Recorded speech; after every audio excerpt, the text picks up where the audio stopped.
Most people do not go bankrupt overnight. Poverty is rarely a sudden, dramatic event like you see in the movies. You don't just wake up one morning and find your bank account empty.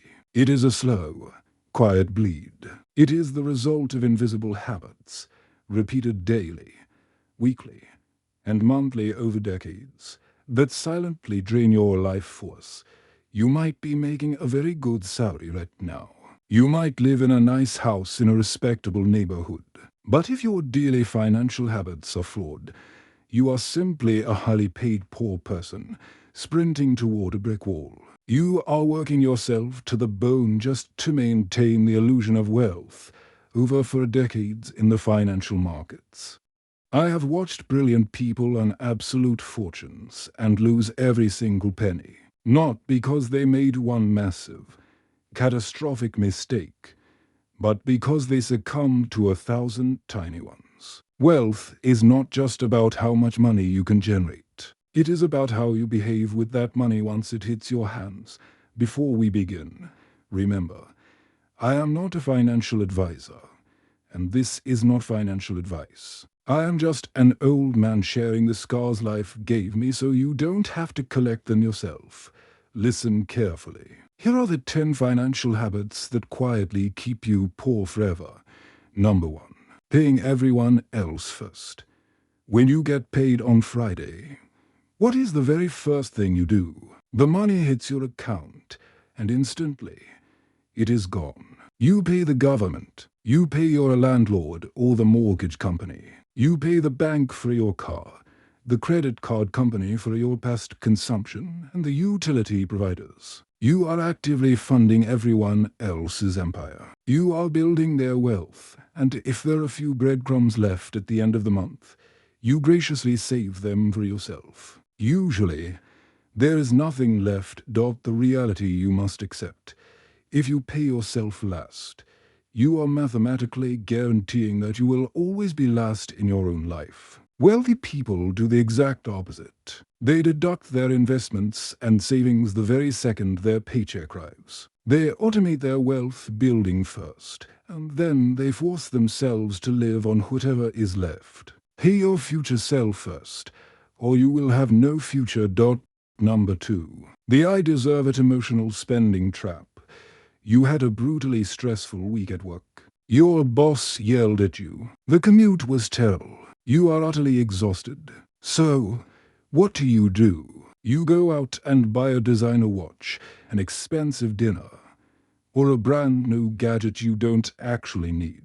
You look in the mirror and tell yourself, I work hard. I deserve this. You are using consumption to medicate your exhaustion. It is a temporary dopamine hit designed to numb the pain of a job you do not like. The reality you must accept. You are financing your own misery. Rewarding your hard work by buying depreciating liabilities ensures that you will have to keep working that exact same stressful job forever. You do not deserve a new watch. You deserve financial freedom. You deserve to buy your time back. Number 3.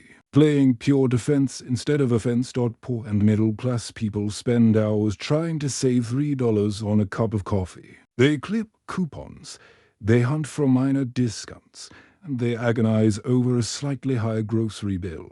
They try to shrink their lives to fit a very limited income. But there is a mathematical limit to how much you can save. You can only cut your expenses down to 0. There is, however, absolutely 0 limit to how much you can earn.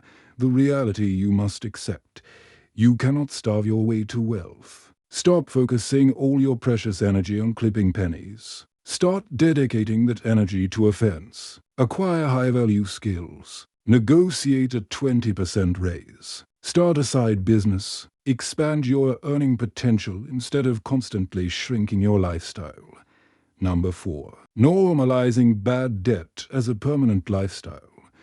Modern society has groomed you to believe that debt is just a normal part of being an adult. They have convinced you that it is perfectly normal to have a permanent car payment, a revolving credit card balance, and endless installment loans for furniture and electronics. You have passively accepted monthly interest payments as a permanent tax on your existence. You think, as long as I can make the monthly payment, I can afford it.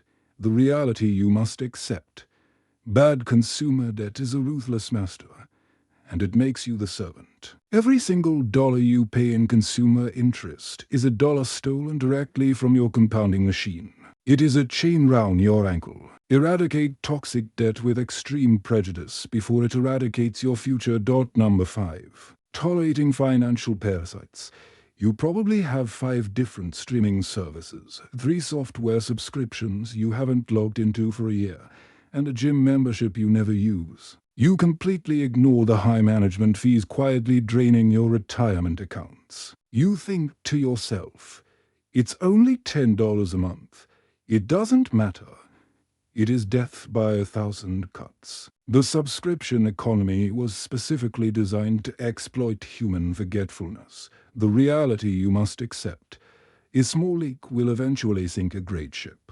The wealthy ruthlessly and continually audit their cash flow. If a recurring expense is not generating real value, cut it immediately. Protect your capital from parasites. Number 6. Relying on a single point of failure.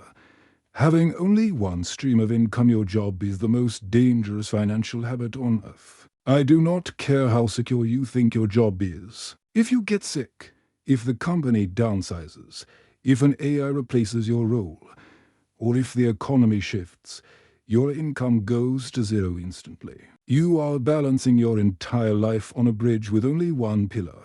The reality you must accept. Stability in the corporate world is an absolute illusion.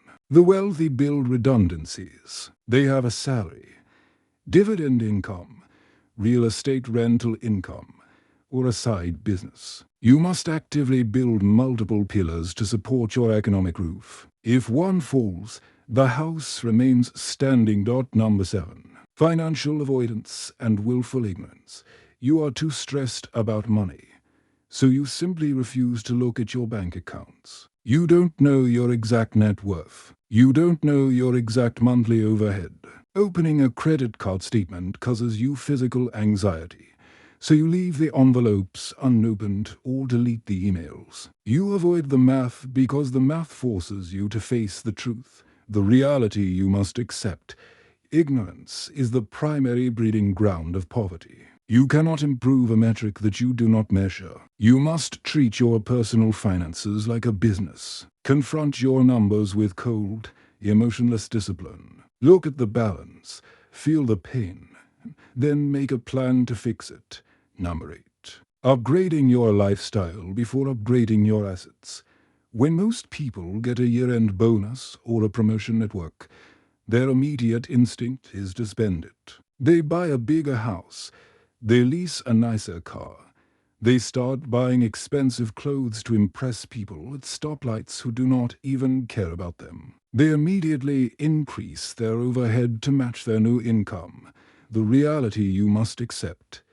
Do not buy luxuries with the money you traded your labor for. Build your asset column first. Buy businesses, buy equities, buy real estate. Wait patiently until the cash flow generated by those investments can comfortably purchase the luxury for you. Delaying gratification is the ultimate superpower of the rich. Number 9. Letting cash rot in the name of safety.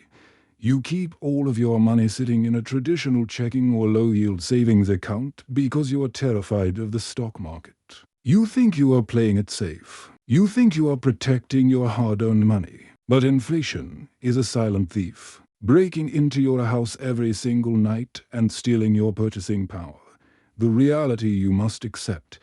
Holding safe cash is mathematically guaranteed to lose value over time. Central banks will continue to print money, devaluing your labor. To preserve your wealth, you must deploy it. You must buy scarce, productive assets that rise in value alongside inflation. Cash is not a vault. It is a melting ice cube.